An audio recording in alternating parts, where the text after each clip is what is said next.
What's up, everybody? I've been up all night with a sick kitty cat, so Chris and I are in here. He wanted to come into the office with me this morning, so Chris and I are still here. He's here. I'll show you guys. He's in my chair, and he's showing us his belly and wanting to be petted, and he's purring a little bit. But I think he has a fever. His poor little paws are trembling. Um, he has been in bed. We're not horribly concerned yet. Um, if he's still feeling bad tomorrow, we'll take him to the vet. But like you can see, he's responding to pets and everything else. But he came in yesterday.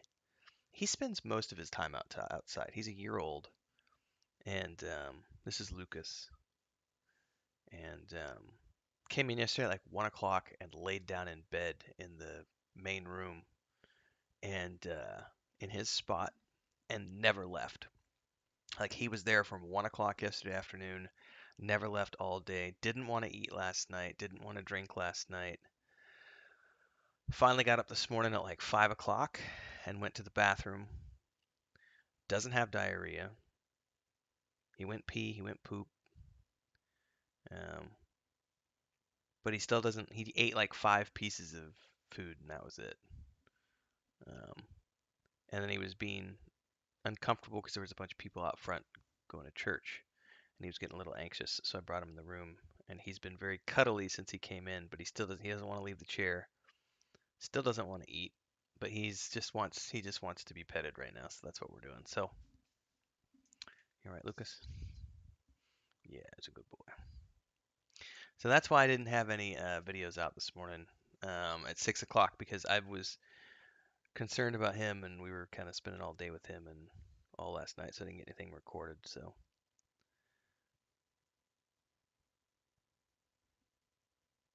yeah, we might take him to the vet here in a little while. We'll see. But he's not, he's responsive, so that's why I'm not horribly concerned. And he went to the bathroom this morning, so we're not sure what's up if he ate some bad food because they're out and he hunts and they eat a lot. So we will see. Yeah, you rolling into a better position, buddy. Go ahead and let him take a nap, Chris. So, I mean, let's check and we maybe take him to the vet in a little while if you want. Okay. The problem is, the vet es mejor tomarlo mañana. Yeah, the problem is today the vet's not there. It's only the vet techs, the nurses and assistants, and I'd rather wait till tomorrow. So we're just gonna wait and see. He did eat a little bit this morning, so that's a good thing. What? You sitting up? And he's been taking a bath and cleaning himself. He's stretching right now. You just don't feel good, buddy? Something in your tummy? That's like Pippin ate something bad, what, 2 weeks ago? And had like 48 hours where we had to like force feed her water with a syringe so she didn't dehydrate. So we're probably going to do the same for him here in a little bit. Anyway, good morning, everybody. So Lucas is in my chair this morning. So I'm going to be in this chair. But see, his legs stop trembling when he puts them down like that. So it might just be the stress of having them up in the air. Oh, yeah, he's still trembling. Yeah, he's got a fever.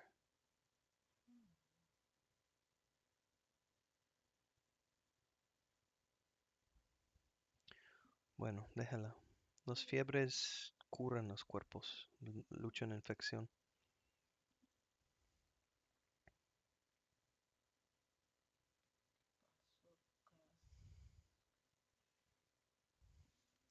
Anyway, it's a little stressful around the house today, so.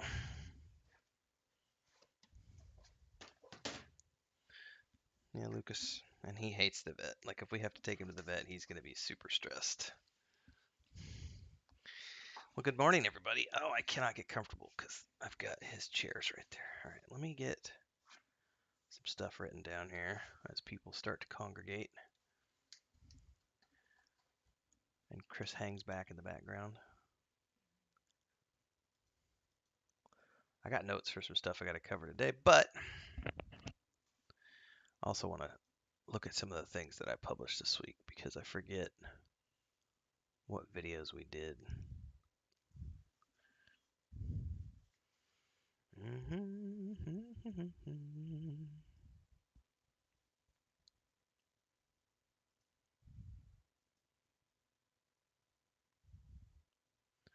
All right, we've got the Ouroboros.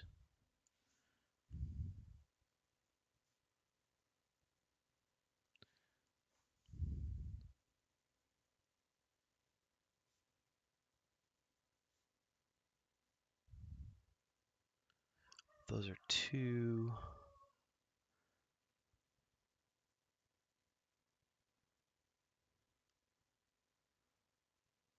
Oh yeah, and Project Black Flag.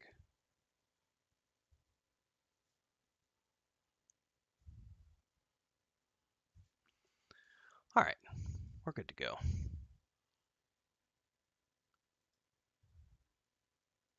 The other thing too is we can call and see if there's anybody, and you can call and say, you know, we have a cat who's got a fever.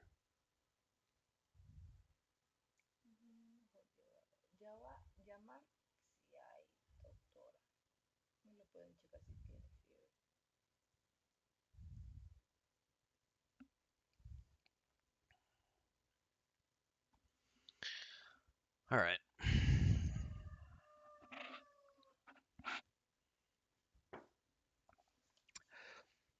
So first up this week, one of the videos I published earlier in the week was looking at Project Black Flag, which started its playtesting this week.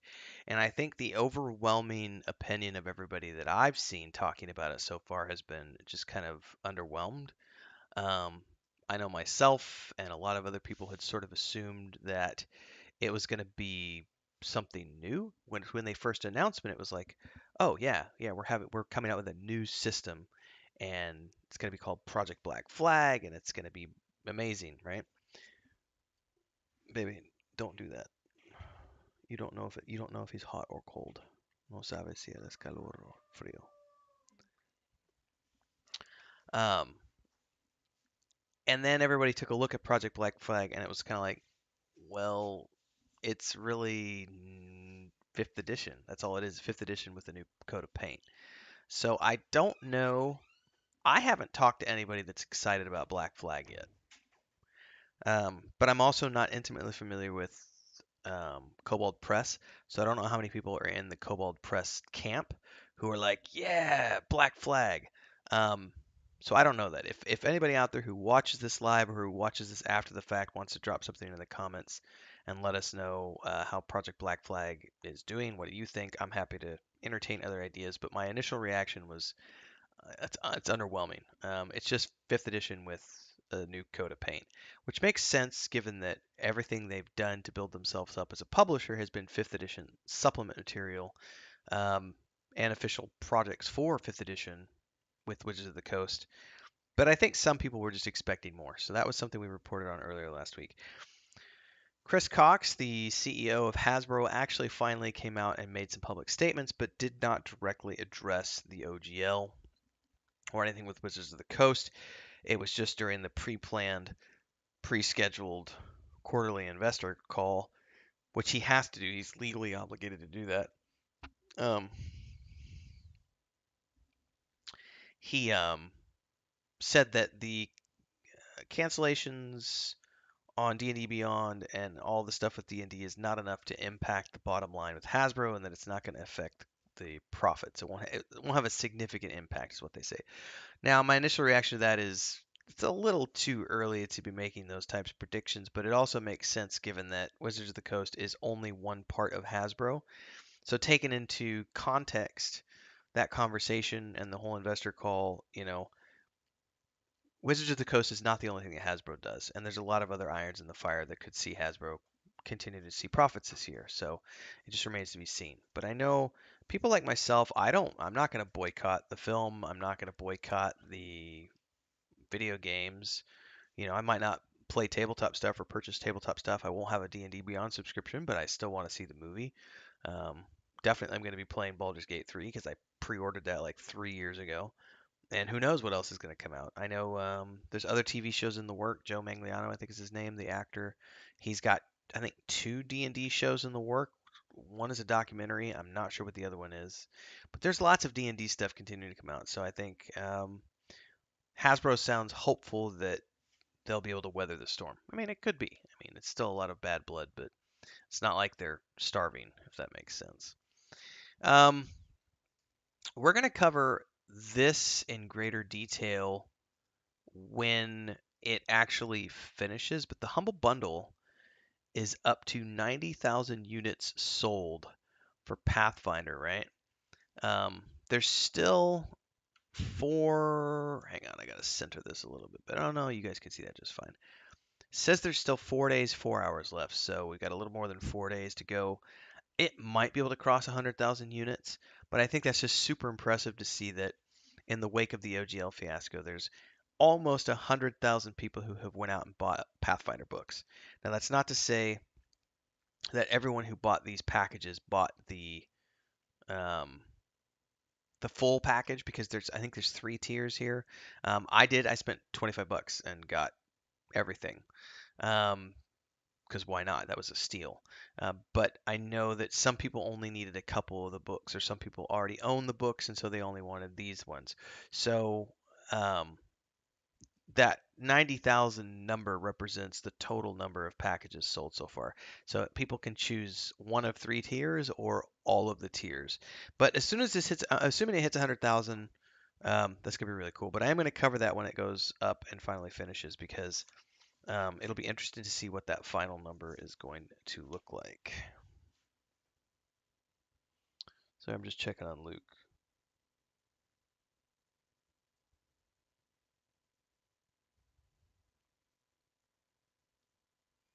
He's trying to get comfortable.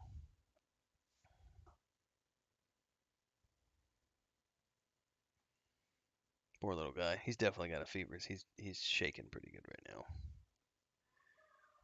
So we might. Chris is gonna call the vet. They don't even open until I think 9 or 10. So I gotta wait anyway. I can't do anything. So the vet's not gonna be there today, but at least the assistants will be there. And if they can give him a quick temperature check and see what they think. Poor little guy does not feel well.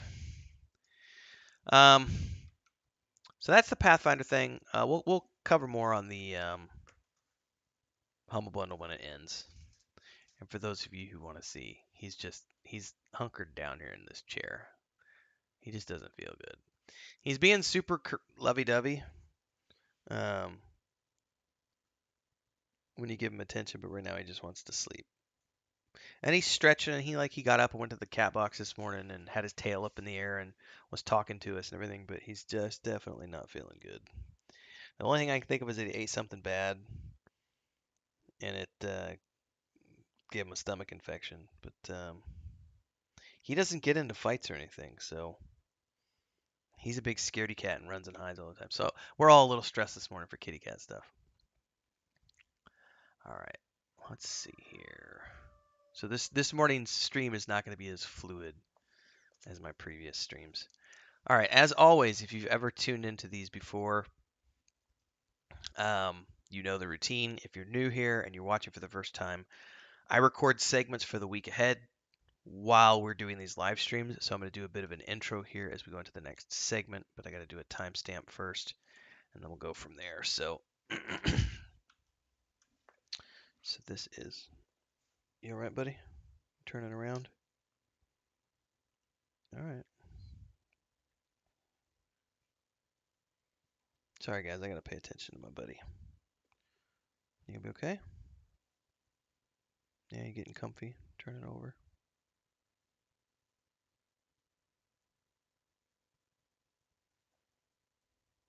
All right. Good boy. Yeah, just sleep. We've all been there. We've all been there. We've all had fevers. It's never any fun. You're good. All right, here. Timestamp. What's the next topic? I gotta check here. Oh yeah, the Pathfinder comics. Okay, so that's the next part here. We're gonna timestamp this. This is gonna be Pathfinder comic video. And we're timestamped at. Other than it looks like YouTube's being cranky, my internet's being a little poopy. 15 minutes.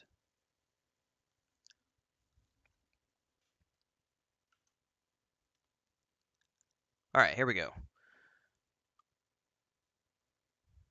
So the other day, on Thursday, which would have been a few days ago, February 16th, Paizo announced that Pathfinder comics are returning with Wake the Dead.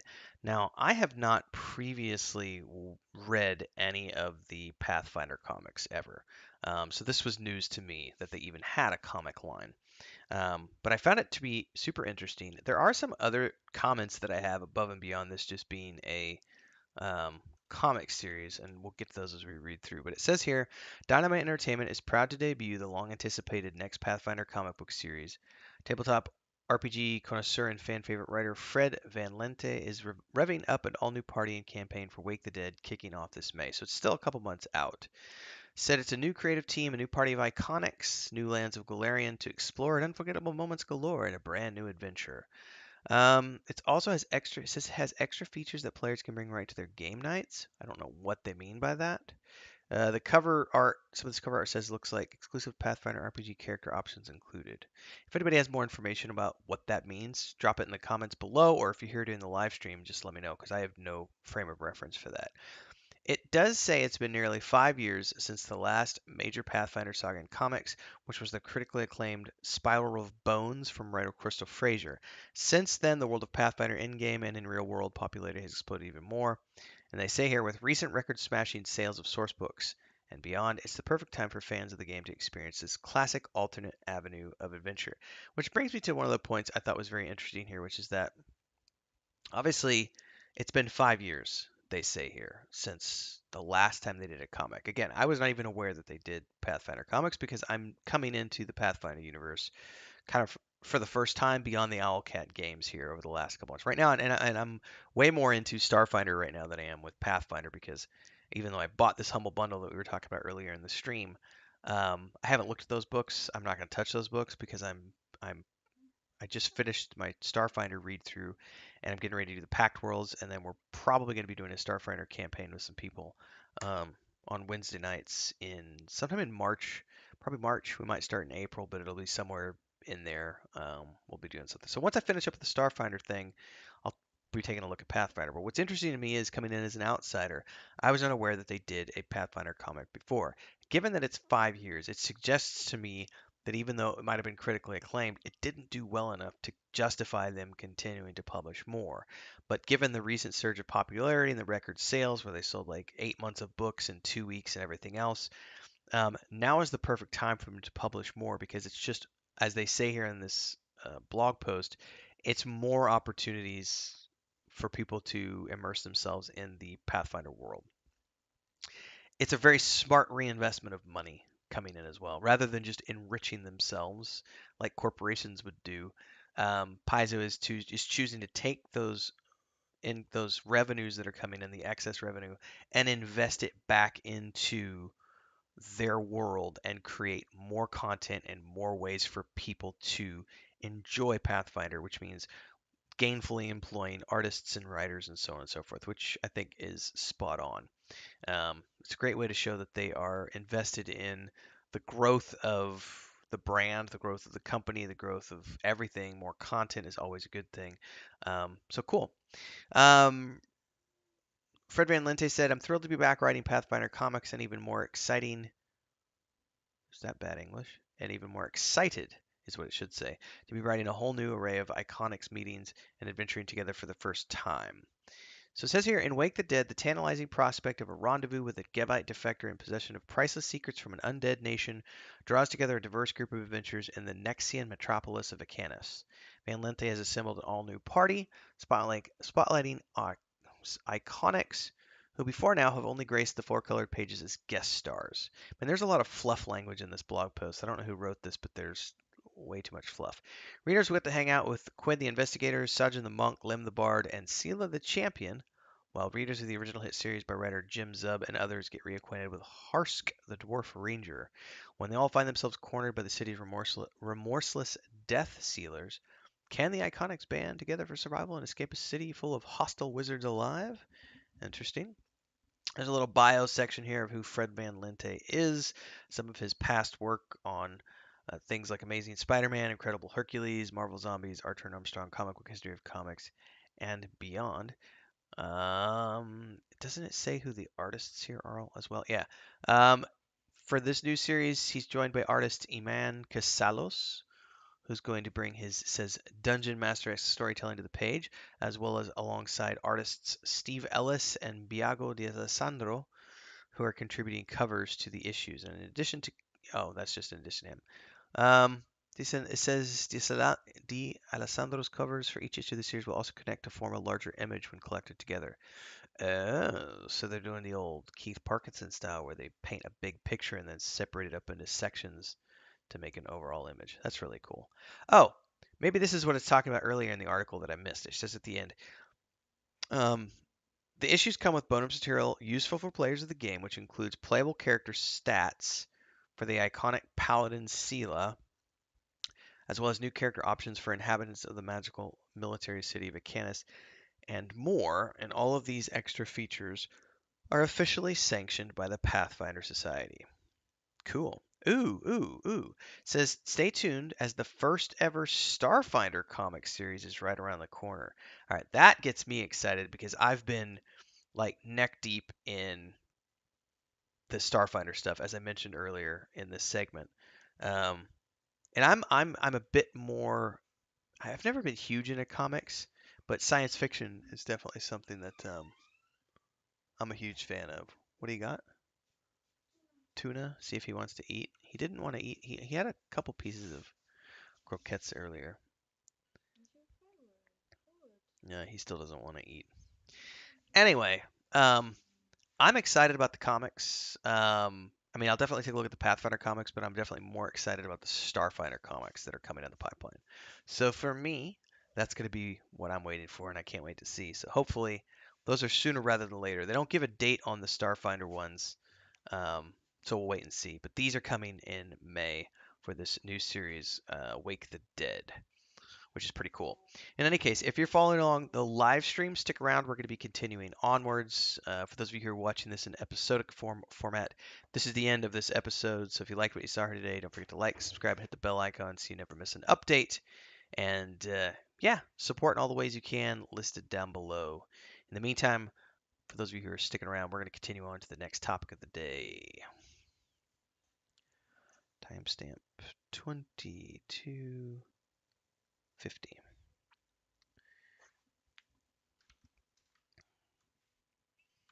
I get to do all my recording for the week in live format, so I don't have to do it after the fact. What's up next? Oh, this is a fun one. The D&D adventure game books. This is a really cool topic. So let's get a timestamp on this. This is going to be a D&D adventure game books. You don't want to eat the tuna that mommy brought you?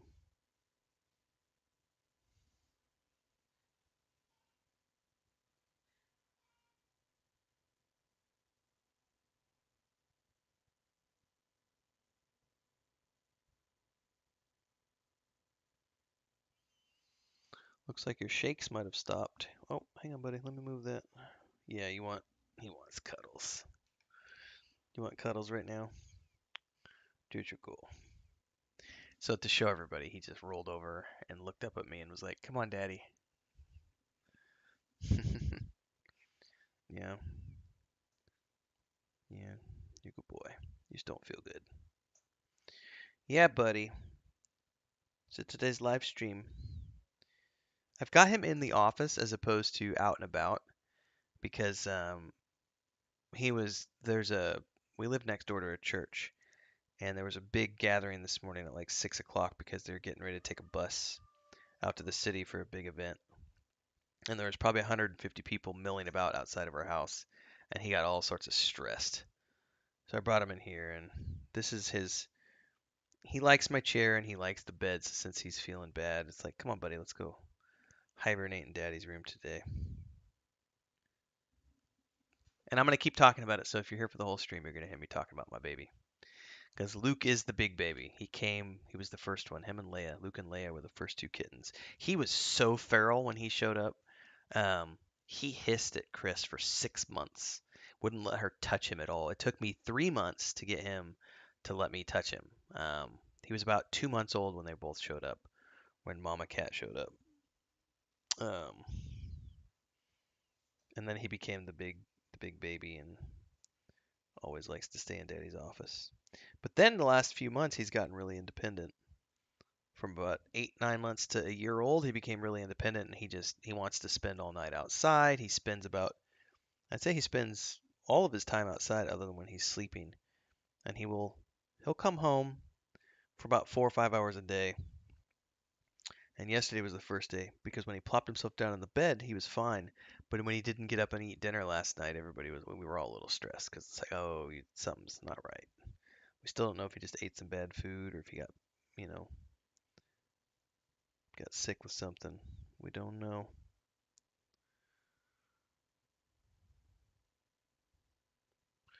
Rest up, buddy. All right, let me get back to this. Let me do a timestamp for the next section of the video. And if you're tuning in for the first time, this is the segment section, so just bear with me because I got to do my intro and stuff. If I do an intro, I may not do an intro.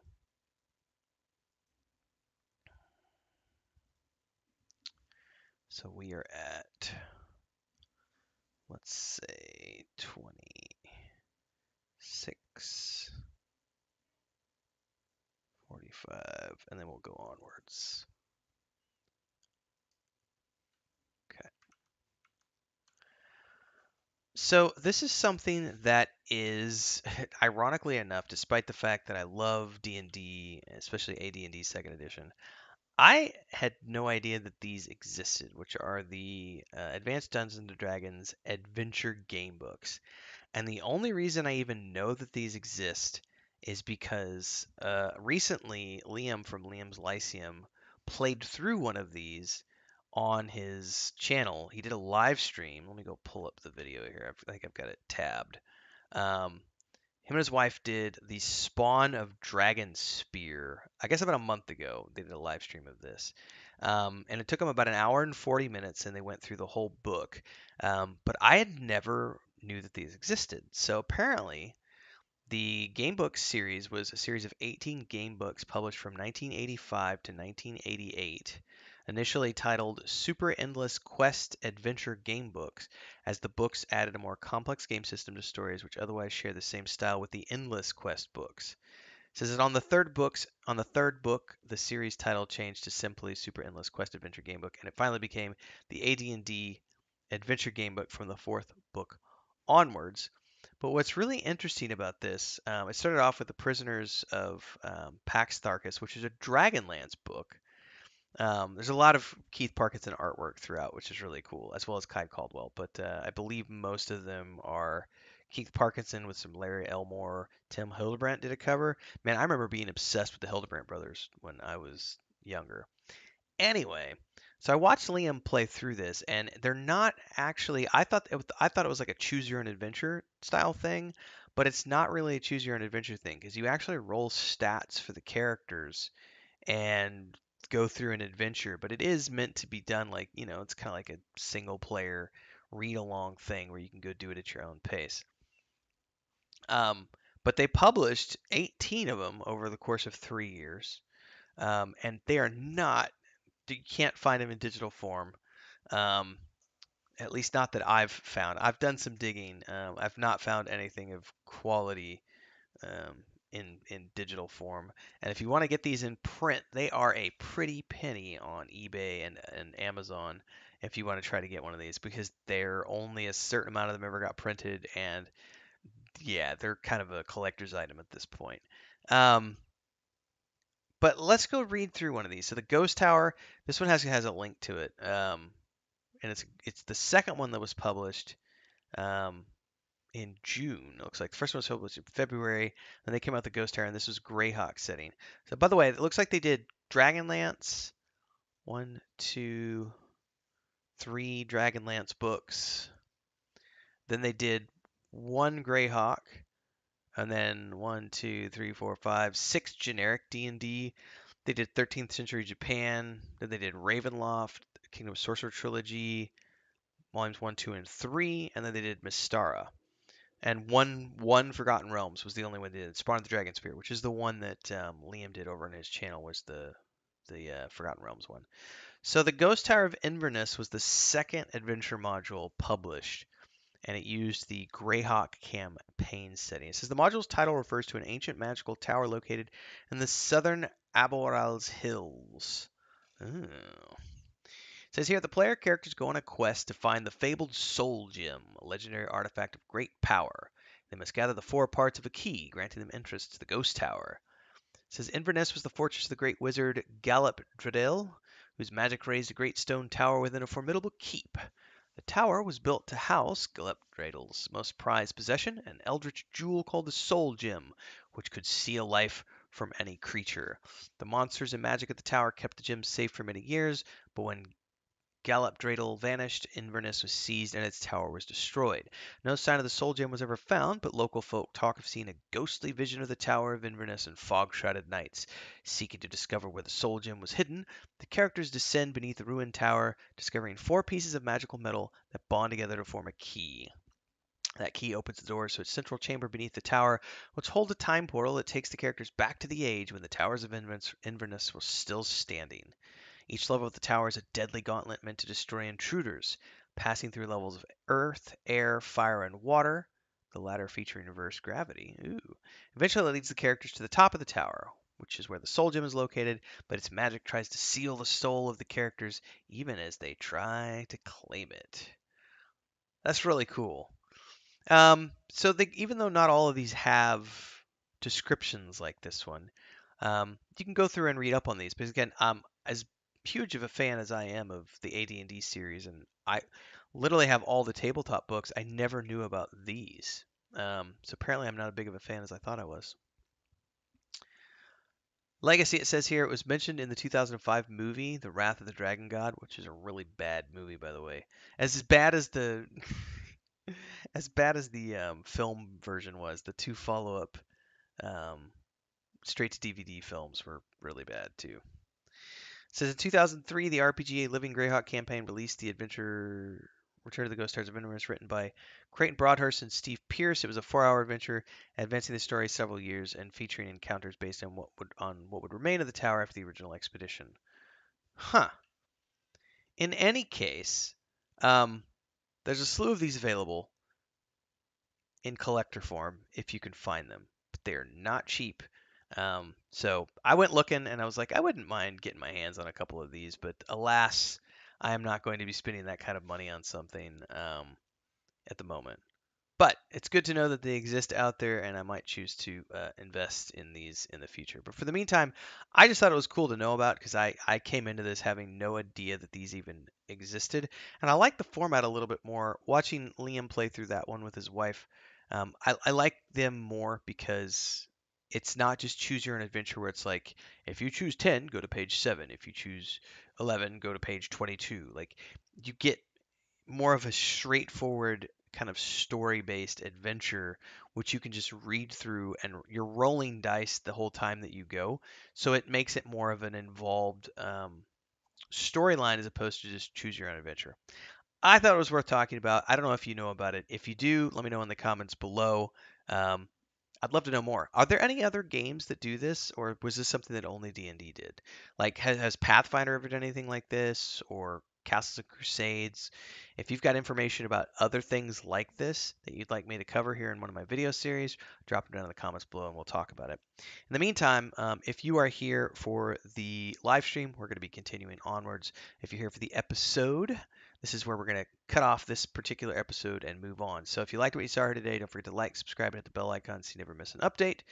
Don't forget you can support in all the ways listed down below. There's a Patreon page for our tabletop world and a Discord, so hopefully we'll see you there as well. And in the meantime, hope everybody has a safe and good weekend here. Until next time, everybody, stay safe out there.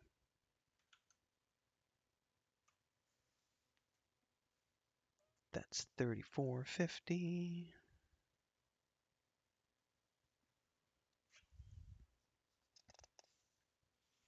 What's the next thing on the chopping block?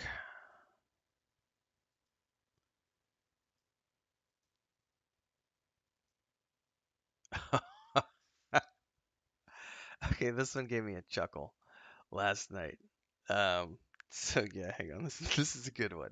I have thoughts about this one. Let's see if it's centered properly in the. Yeah, yeah. Hang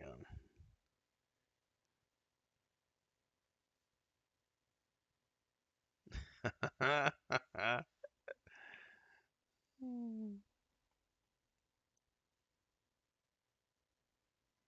He's dreaming now. He's you probably won't be able to tell, but his back paw is twitching and his whiskers are twitching, so he's having a dream right now.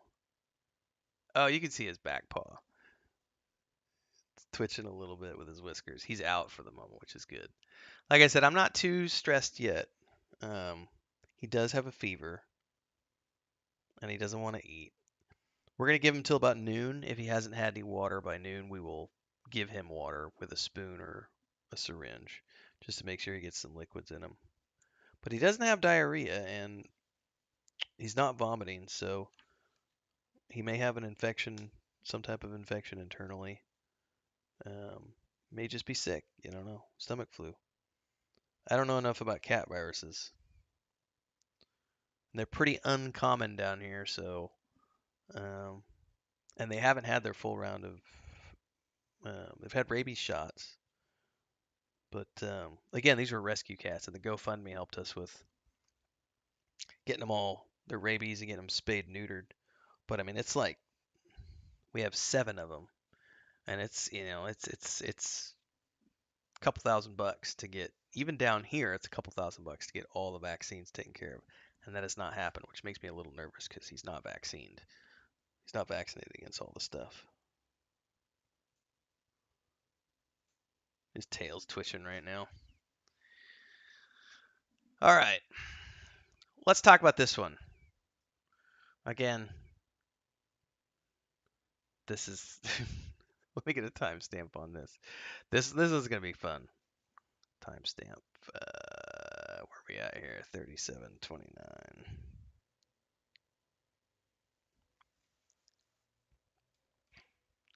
All right. So for those of you who have been around my channel for any length of time, um, I will occasionally talk about controversial stuff.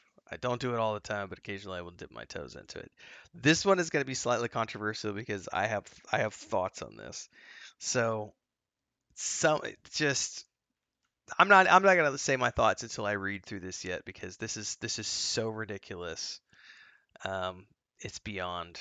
So I've been very blessed over the years to mostly only ever DM campaigns with friends or family. So people that I know personally, and so it's very rare that I've ever had a situation where people come to the table that I don't know or that I don't have some sort of a personal connection with. Now, the way this plays out, apparently this individual who was invited to this table did have some personal connections, but apparently not that great of connections because they still had some issues with some stuff that went down. So let's just read through this because this is one of the most bizarre and ridiculous things I've ever heard. And I have so many thoughts about this. So let's just walk through this. Um, it says here, and I'm gonna read this person's commentary here. It says, as the dungeon master of the longstanding D&D campaign, this person isn't sure how to respond after receiving a startling request from a brand new player. Using a throwaway count, Emotional Macaroon 169 wrote to the D&D subreddit asking for advice. And I haven't gone to the subreddit yet because this is more than enough for me to talk about. I don't need the whole subreddit thing. It says the internet doesn't always provide the nuance needed in these scenarios, but people in the comments seemingly understood both sides of the issue. I don't see any nuance here. It's very straightforward that we are dealing with a snowflake, and there is no nuance when you're dealing with snowflakes. Snowflakes they're going to be snowflakes no matter what. It says in this case, is the vegan player wrong for demanding a universe that suits their needs at the expense of the other player? The OP was entirely unsure what to do. Many commenters suggested the OP tell the new player that she isn't the right fit for the campaign, which is what I would have done, saying that they would be much more comfortable in a group that aligns with her values. But even then, others noted that the whole purpose of the game involves imaginary violence, so how does that score with her vegan beliefs? It's quite the conundrum.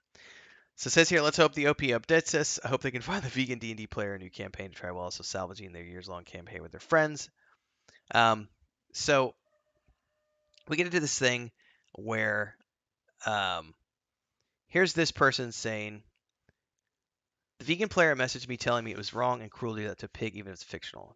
It says, DMing homebrew vegan player demands a cruelty-free world and need advice. It says, hi all, a throwaway account here as my players all know my main and rather than not know about this conflict since I've chatted to them individually and they've not been the nicest to each other in response to this. I've been running a homebrew campaign which has been running for a few years now and we recently had a new player join. This player is a mutual friend of a few people in the group, but I have to wonder how good of a friend if they're causing this type of a kerfuffle. It says they agreed that this person would fit the dynamic well, and it really looked like things were going nicely for a few sessions. And in the most recent session, they visited a tabaxi world. In this homebrew world, the tabaxi live in isolated tribes in the desert, so the PCs befriended them and spent some time using the village as a base from which to explore. The problem arose after the most recent session when the hunters brought back a wild pig, prepared it, and then shared the feast with the PCs. Player characters. One of the player characters is a chef by background and enjoys role play around food, so described his enjoyment of the feast in quite a bit of detail. The vegan player then messaged me after the session telling me it was wrong and cruel to do that to a pig, even if it's fictional, and that she was feeling uncomfortable with both the chef player's RP. Quite a lot of it had been him trying new foods, often non-vegan, as the setting is a low-trust type fantasy, and also several of my descriptions of things up to now, like saying that a tavern served a meat stew or describing the bad state of a neglected dog that the party later rescued. She went on to say that she deals with so much of this cruelty on a daily basis that she doesn't want it in her fantasy escape game. Since it's my world and I can do anything I want with it, she said it should be no problem to make it cruelty free and that if I don't, I'm the one being cruel and against vegan values. All right, I have so many things to say about this. First and foremost, if I've said this before in the scope of traveling, because we used to travel a lot and um, going to different countries and everything else, doing travel blogging and videography. We have some friends who were a couple for many years. One was vegan, one was not vegan, and the one who was vegan is vegan because of moral reasons. And she went to Mongolia on a big trip and was there for like 3 months. And she was not allowed to be a vegan. She was not allowed to be a vegetarian while she was in Mongolia. Why not? Why couldn't she follow her chosen way of life in Mongolia?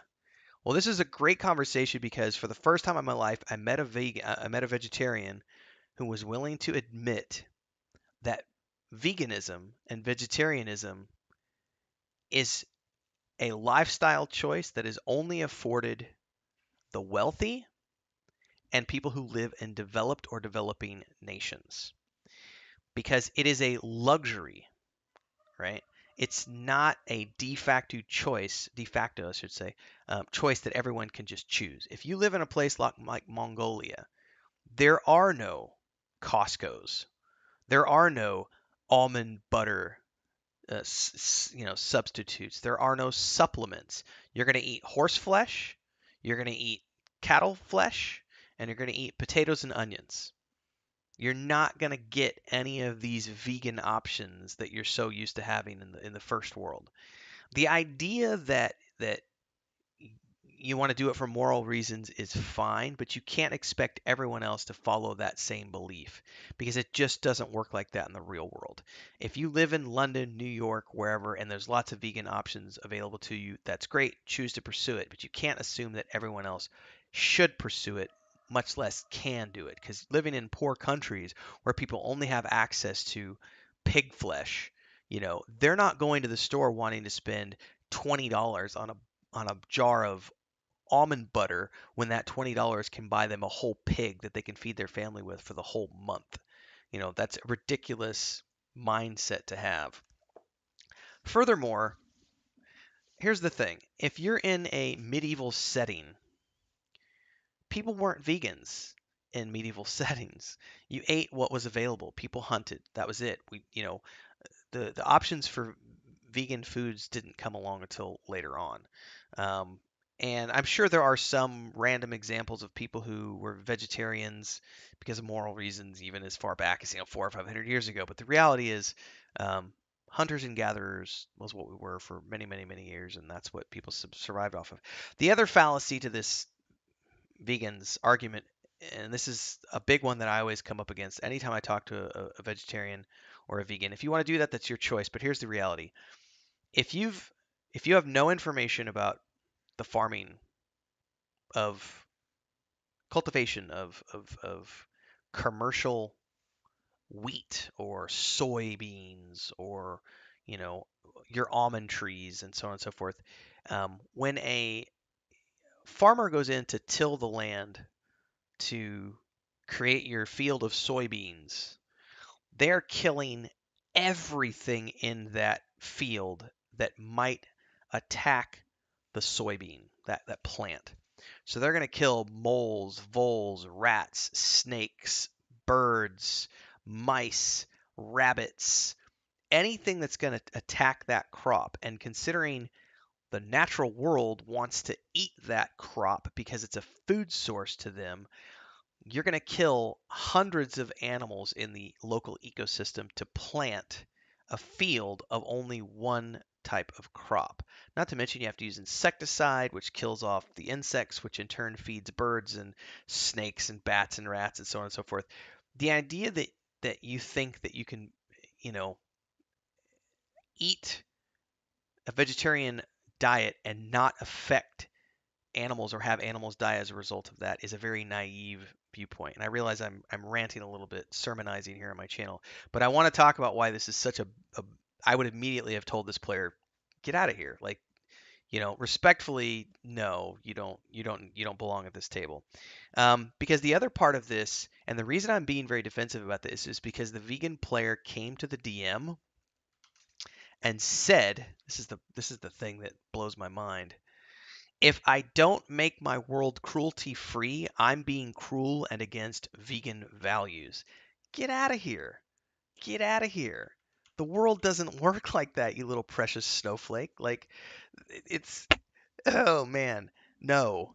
So that's the other thing here. It's a fantasy medieval world. People ate meat, people hunted. Hunting was a thing, big feasts at the king's palace. You're talking a full boar, you're talking huge hunks of venison and full deer dressed out and, you know, chickens and cruelty free.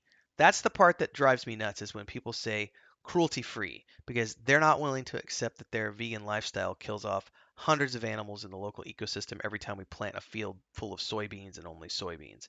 So when I read this, I was like, I'm so glad that I don't have to deal with this kind of stuff when I run tables because you know there is a respectful way to handle this, which could have happened, but instead the vegetarian decided to attack the DM and say, "Well, if you don't make the changes to suit me and my lifestyle, you're being cruel," and etc. Well, first and foremost, you're coming into a game that's existed for several years. So, ignoring the vegan side of things just for a moment, you're coming into a campaign that is multiple years into their fun and you're making demands after your first few sessions. That is the absolute most disrespectful, rude thing a player could ever do. Just even strip all the politics out of it for a minute. To assume that you have the right to tell a game master how to run their campaign after you've been there for a few sessions, it's just absolutely disrespectful to the people who have been at that table for many, many years. At the end of the day, this person says, I'm not really sure if that's a reasonable request on the vegan's part. Things like food for which I was using its flavor can potentially go into the abstraction layer, but the chef player will miss out on a core part of his roleplay, which also gives me an easy way to make places distinct based on the food they serve, which, by the way, is based on the real world. The real world, Mongolia, they only eat horse, right? Horse and potatoes, and this. So when you approach this from the viewpoint of this player who just literally is telling the DM, no, I don't want to have that in my game world because it offends me. Well, the games we create, the worlds we play in, are based off of the things that we have in the real world. We use those as sources of inspiration. We can expand on them, but you can't assume that just because you want to live your life a certain way, that everyone else wants to live that way too. It's crazy. Says part of me also feels like the neglect of the dog are core story beats that allow the player characters to do things that make the world a better place. I feel like heroes, yes, you have to have conflict and bad shit in your world for the players to go up against to feel heroic, to have evil to fight. Says that's a situation. I don't want to make the vegan player uncomfortable, but I also am wary of making the whole world and story bland if I comply with their demands. She sent me a list of what's not okay, and it basically includes any harm to animals, period. Any advice on how to handle this is appreciated. I would have just said, sorry, best of luck, not going to accommodate you. And then they're going to get offended and be like, you're just an asshole. And I'd be like, okay, if you think that, it says edit here. Wow, this got a lot more attention than I expected. Thanks for all your advice. Based on the most common ideas, I agree it would be a good idea to mid-campaign session 0 to realign expectations and have a discussion about this, particularly as the players themselves have been arguing about it. We do have a list of things that the campaigns avoid that all players are aware of, such as one player nearly drowned as a child. So we had a chat about that to figure out what was okay and what was too much, and have stuck to that. Hopefully, we can come to a similar agreement with the player. They have more patience than I do, because I would have told that player to get out. See ya. Edit 2. Our table snacks are completely vegan, already to make the player feel welcome. And the players have no issues with that. Edit 3. The people saying this is fake. If I only wanted karma or whatever, surely I would post this on my main account. Blah blah blah blah. So lots of opinions on either side. Obviously, there are real life friends here, but I have to question if the real life friends knew that this person was the way that they are. Why would they think that they weren't going to be offended, or maybe they didn't know that they were going to be offended by this, and they're bringing their real life snowflake trauma to the table. It's yeah, that's I don't find that one to be a difficult one to address, but I'm old and cranky, and I have no patience for snowflake vegans. If people want to be vegetarians in their life, that's fine. But when they start treating it like a religion is when I disconnect, and when it's not based in realism is when I have the disconnect, because it's just not possible to, the world doesn't exist in the way that they think it does. You know, so many animals die when you farm fields. Um, if you've never traveled to China, um, and you go to the poor rural parts of China and they're eating dogs and they've got dogs in a cage and they're eating the dogs, it's becoming less and less common, but it still does happen. Do you think those people are actually going to listen to you if you preach to them about how morally ethical or bad that is? Like, they're starving. That's literally their only food source. I wouldn't eat a dog, but I have the luxury of having chicken available or beef or pork. Like, I can go fish in the river. Like, I have options. People in really poor rural communities do not have options. Again, the Mongolia example, you're going to eat what's available, and that's potatoes and onions and horse meat. That's just the reality. So, food for thought. That's another thing. I just thought it was fun to bring to the conversation this morning. Because yeah, there's all sorts of comments if you want to read through this at your leisure. I don't find this to be tricky. I think that the vegan player was in the wrong for sure, and that's sort of it for me. Anyway, that's going to be all I do this morning. We're going to keep this one short because I do have a sick kitty cat that I need to worry about. So he's moving around, getting a little bit comfortable. So I'm going to go attend to him, get some breakfast to me, and go beyond. So for those of you who tuned into the live stream today, thanks so much for being here. We do this every Sunday morning at 8 a.m. Central Time here on YouTube. This week in TTRPG, and then we spin these out into episodes for the week. So for those of you who follow on episodic format, thanks so much for being here for these episodes as well. Like, subscribe, and hit that bell icon if you haven't already done so. And support in all the ways you can down there. Live streams, super chats, you can do stickers, and then uploads, you can do super thanks. There's a Patreon page for our tabletop stuff. And I'll see everybody next week for the next stream or in the next video for those of you who are following along in the video format.